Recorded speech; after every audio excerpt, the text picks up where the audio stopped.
It was a Tuesday, a regular day at Chendekia Bangsa High School, except it was 10:15 a.m., which meant midterm exams were fast approaching and everyone was restless.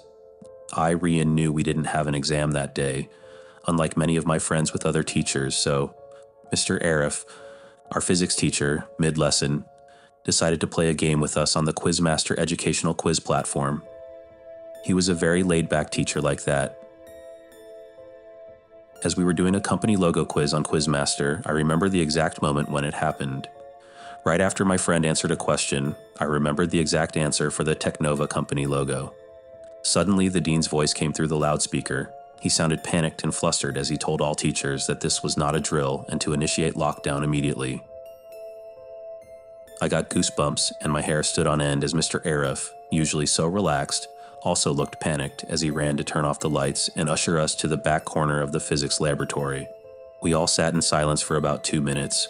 Then the usual humming sound from the panels at the back of the room stopped, signifying that the school must have cut off all power. We all looked at each other, realizing this must be serious. A few minutes later, we heard a man yelling at the top of his lungs down the hallway. 2 girls in the class started crying, which made us all even more scared. As the yelling got closer to our classroom, the man, sounding like a madman, started banging on the filing cabinets while yelling, "I'm going to kill you all." That was the moment I, Ryan, 16 years old, started fearing for my life. Mr. Arif told us to be quiet as we all looked at each other to see our friends' reactions. The banging then moved from the filing cabinets to our classroom door, and that's when one of the crying girls screamed, "No." The banging on the door got louder as the man started yelling, "Open up." 2 girls in the class were now crying loudly. It felt like an eternity as the man banged on the door, but eventually he moved on down the hallway, yelling like a madman until we couldn't hear him anymore. I guess about 10 minutes later, though it felt like half an hour given the situation, the dean came back on the loudspeaker explaining the situation, which was surprising for him to do. He explained that someone who appeared to be mentally unstable had entered the building and attacked the woman sitting at the front desk, causing her to flee the building screaming, and that staff were unsure if the man was armed or not. Now, this happened in 2023 before schools had cameras or could afford decent security, so the school was wide open for something like this to happen. Staff had swept all the hallways and classrooms and couldn't find him, so the dean instructed teachers to continue teaching but to keep all doors locked and not let students leave for any reason.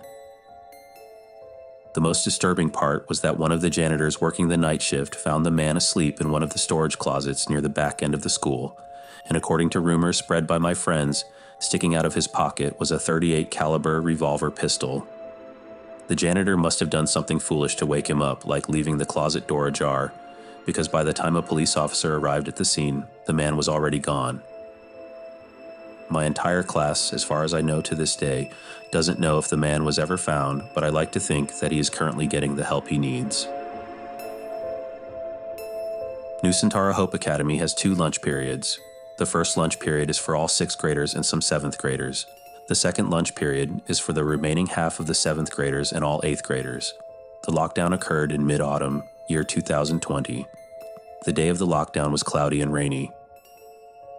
During the first lunch period, at 11:45 a.m., I heard 4 loud shots of rapid gunfire. I personally thought it was thunder, but the entire lunch crowd started screaming. I thought the children were really, but campus security came in and started yelling at people to get into the multi-purpose room, and the children queuing for lunch had to abandon their meals and go inside. My friends and I went into the room, along with a large group of other children. Everyone was curious about what was happening. Our multi-purpose room was very large, and the back wall of the room was made of anti-sun glass panels. As my friends and I rushed in, campus security covered the glass with thick velvet curtains, and there were adults at every exit.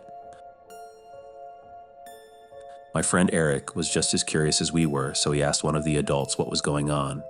When he came back, he said, "You know those houses in front of Nusantara Hope Academy?" I replied, "Yes."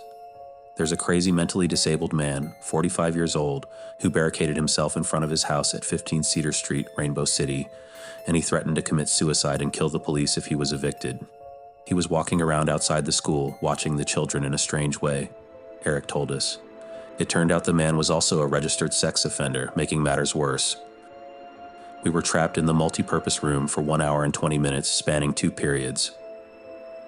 After everything was over, we were escorted to our classrooms one by one. I later learned that the man lived next door to my friend Brandy, who told me that the previous Halloween she had seen the same man in her window cutting his arm and writing with his own blood, "Don't come here or I'll kill you," on her window. Of course, because it was Halloween, people, including Brandy, thought it was just for the holiday. But after this horrific incident, we knew the man was crazy and were grateful he never came near us.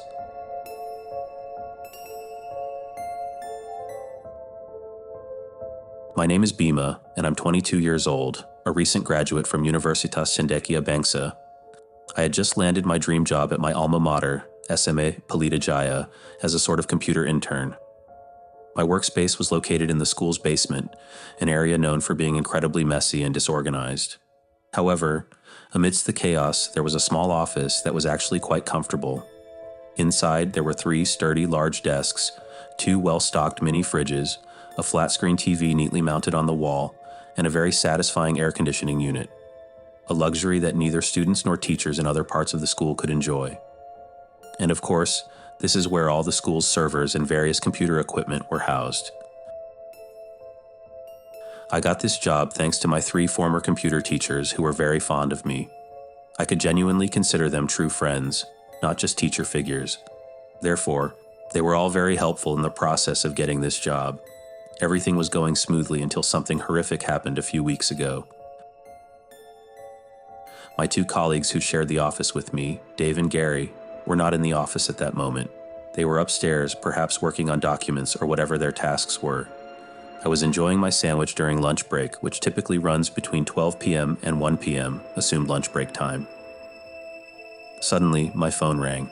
It turned out to be a call from one of the women at the front office, informing me that the school was on lockdown and someone, possibly armed, had entered the school. There wasn't much I could do other than immediately turn off the lights. Strangely, although this small office was very nice, it didn't have a real door, just a large opening. Moreover, the access door to the entire basement area didn't even have a properly functioning lock. For my safety, I turned off all the lights in the office and all the computer screens. I kept my smartphone on the desk, then quickly sent a text message to Gary and Dave, but they didn't reply. I sat there in complete darkness, trying to distract myself by playing games on my phone for about 20 minutes. I waited for word from the front office that would tell me to resume working. I had no idea what was actually happening, and I couldn't hear any sounds from upstairs. However, I was told I wasn't allowed to make any calls until I received notification that the lockdown had ended. Then, the noisy basement door opened with a creak that echoed throughout the basement and crept into my office. I immediately got up from my chair, wondering if I should try calling Gary or Dave again. I desperately wanted to get information from them. Suddenly, someone ran down the stairs, and the sound of their footsteps was getting closer to my office. Without thinking, I pushed my chair away and scrambled as fast as I could under the desk. Someone then entered the office, but they didn't turn on the lights. There was just a chilling silence. I couldn't even describe the level of fear I felt at that moment. I felt like if I made even a single sound, I would die. Suddenly, my phone rang again. I received a text message. I felt my entire world shrink and seemingly die at that moment as I clenched my teeth from the overwhelming fear. Those footsteps suddenly moved closer and closer to me until I finally dared to jump out from under the desk in total surrender, pleading with whoever was there not to kill me. And that's when someone grabbed my arm and pulled me to my feet. It turned out to be a man wearing a red plaid shirt, worn jeans, and a red and black hat. He said, "It's okay, I'm just here hiding with you." "What happened upstairs?" I whispered to him, my voice trembling. He somewhat ignored my question and instead asked if there was a way out of here. I pointed and told him, "Yes, that way." Before he could do anything else, I dared to ask, "Who are you?" There was a brief pause before he started to explain. He had come to pick up his son when a teacher told him to hide. After his explanation, I checked my phone again and saw that the text message I received was from Dave, which read, "Sob, this is crazy. There's a guy with a gun shooting Mr. Buckley. He's wearing a red shirt and hat. Whatever you do, don't go upstairs."